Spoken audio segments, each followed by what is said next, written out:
Is culture affecting an individual's perception of civil rights? Culture is something that has been a main factor in contributing to societies throughout history, such as the ancient kingdom of the Byzantine Empire, which was built from the ashes of the fallen Roman Empire and adopted most of its culture into its own. Now, going on to my next point, a main difference between cultures around the world is the differing degrees that they hold civil rights to. By looking at Muslim women in the Middle East being told by Westerners that they are being oppressed while these women think differently of their cultures, to children's books like Alice Through the Looking Glass that share how perception is based on the individual and can be changed and altered. So cultural and social patterns and impacts throughout history and the scientific research done on how the mind adapts and conforms to certain ideals need to be looked at to fully understand this topic. And that leads us to our claim. Being in a certain environment for a majority of your life can and will shape your views and opinions on what individual rights actually mean. For my first claim, we are going to be looking at the social and cultural patterns we are looking at the social and cultural lens. People are not born with prejudices. They are taught.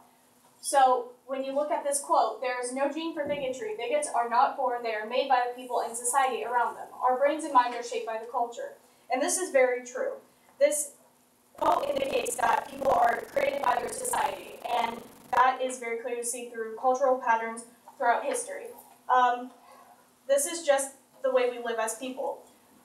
If you can see this quote by Nelson Mandela, he stated that no one is born hating another person because of the color of his skin, or his background, or his religion. And if they can learn to hate, they can be taught to love. And so all of this affects the certain rights we believe should go to individuals themselves.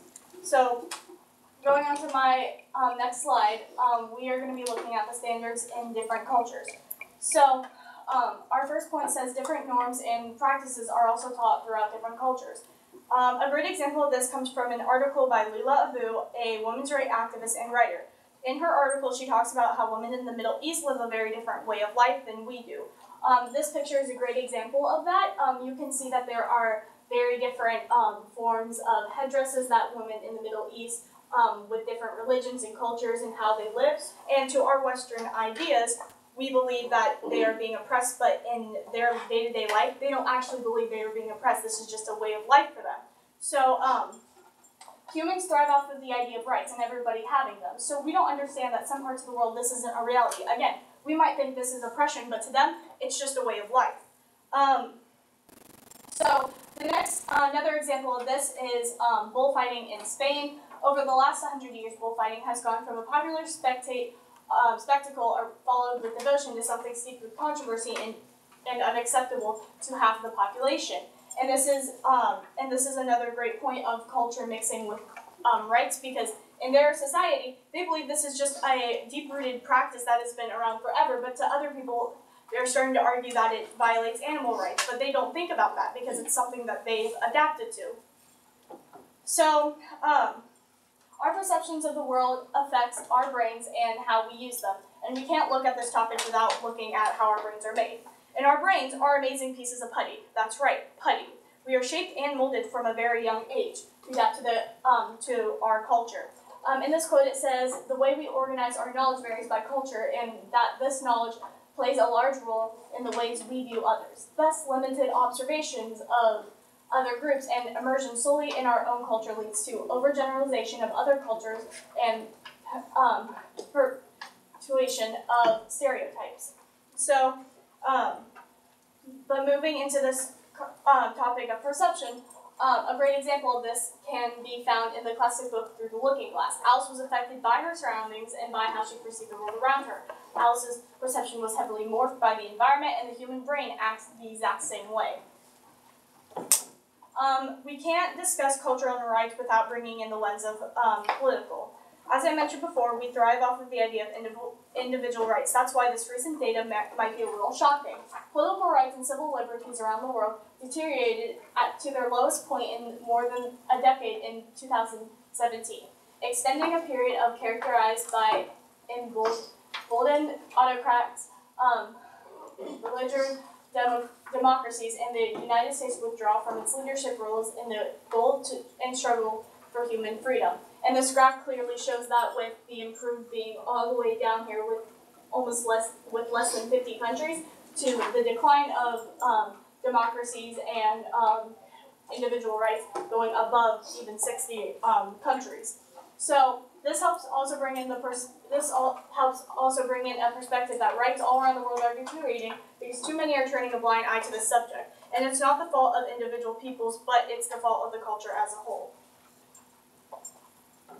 So my counterclaim is that talking about how much culture is affecting the human race does carry some controversy with it. Many will say that blaming culture for the way people are brought up will just take away the blame from perpetrators and wrongdoing. And this is a very fair point. But the thing is, though, that's not what we're trying to argue at all. This quote explains it a little better than me. This is not to say that culture is responsible for everything we do and think. Indeed, the very formation of the culture that helped the diaspora Jews succeeded was a result of circumstance, a rather horrific circumstance. This does argue that people are affected by how they are brought up. And people do have free will.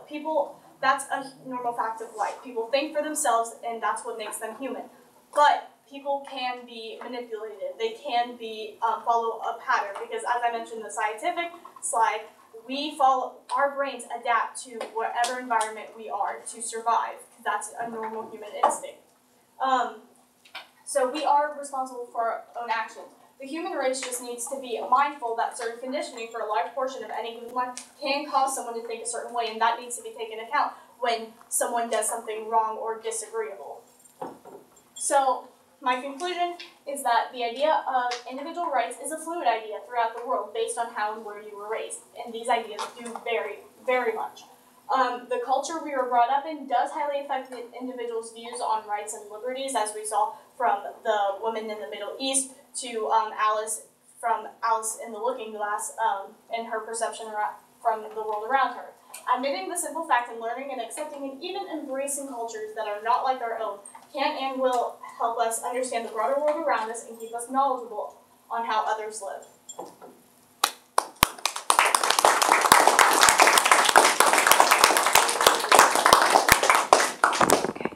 Okay, so I have one question for you. How valid and reliable are the sources that you've used? How do you know? And were there any sources that didn't work? So the validity of my sources from the Works Cited page, you can, like the quotes from the scientific research, that was from the USA Psychology Today website. So those are a bunch of psychologists around the world coming together and putting time and money into research. The source that I used for the Muslim woman, that was from a Muslim woman herself who did lots of research on women's rights about this topic, and like the bigotry, that was from a journal for civil rights. Some ones that did not work, I don't think I had really any that didn't work. I had to find new creative ways to fit them into my slide because they worked a lot differently than on paper than in an actual presentation. But other than that, I think all of my slides, all of my evidence did go with my research. Okay, thank you. Good job.